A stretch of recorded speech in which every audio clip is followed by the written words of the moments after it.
La parole est à Madame Geneviève Garrigos pour le groupe Paris en commun.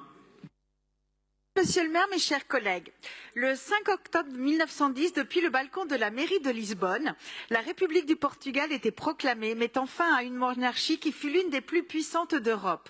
Dès le XVe siècle, les navigateurs qui osent affronter l'inconnu, à cette époque la terre est toujours plate, pour découvrir le monde. Magellan, Henri le Navigateur, Vasco de Gama explorent les océans, implantent des comptoirs et des colonies pour former un empire qui va de Gao en Asie à l'Angola, le Mozambique et la Guinée-Bissau en Afrique, aux Açores, Madère et le Cap-Vert, sans oublier le joyeux de cet empire, le Brésil.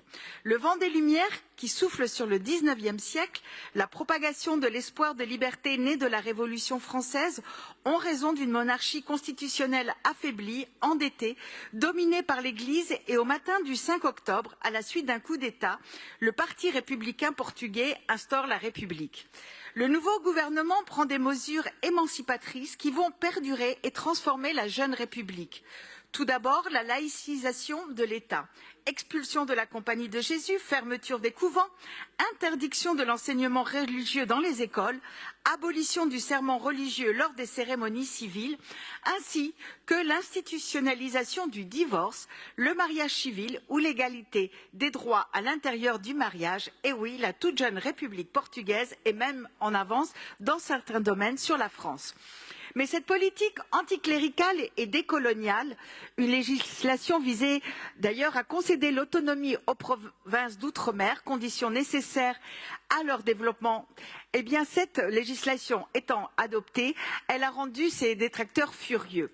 Et la première République portugaise sombre ainsi en 1926 avec le coup d'État du général Gomes da Costa qui instaure la plus longue dictature du XXe siècle en Europe, l'Estado Novo, dirigé par Salazar, un régime fortement inspiré du fascisme mussolinien qui réside dans le rejet de la souveraineté populaire et du parlementarisme, dans son opposition au communisme, au socialisme, au syndicalisme, à l'anarchisme, au libéralisme et bien sûr à l'anticolonialisme. Pourtant, un demi-siècle plus tard, sa chute viendra de son acharnement à refuser l'indépendance de ses colonies et du coup des guerres qui font de plus en plus de victimes parmi les jeunes enrôlés par la conscription et les officiers engagés. Le 25 avril, c'est ainsi que, encore un coup d'État, la révolution des œillets qui met fin à la dictature. Les militaires qui portaient un œillet rouge à leur boutonnière et dans le canon de leur fusil sont spontanément rejoints par des milliers de Portugais descendus dans la rue. La révolution des œillets ouvre un nouveau chapitre de l'histoire démocratique du pays et aussi de l'Europe. Elle sera suivie par la chute des dictatures grecques et espagnoles, permettant justement l'expansion de l'Union européenne et son rééquilibrage vers le sud, étape cruciale de sa construction. C'est aussi la dernière grande vague de décolonisation. Le 10 juillet 1974, le droit à l'autodétermination des colonies est voté et leur indépendance sera acquise dans les 2 années suivantes. Ainsi, l'aspiration des Portugais et Portugaises à la liberté et à la laïcité a triomphé à 2 reprises des forces antidémocratiques.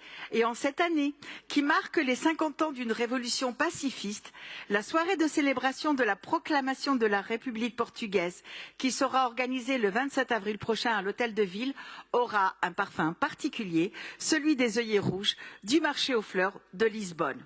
Je profite donc de cette occasion et de cette délibération pour remercier nos amis portugais et portugaises pour leur contribution à la liberté et souhaiter à la démocratie une très longue vie. Merci.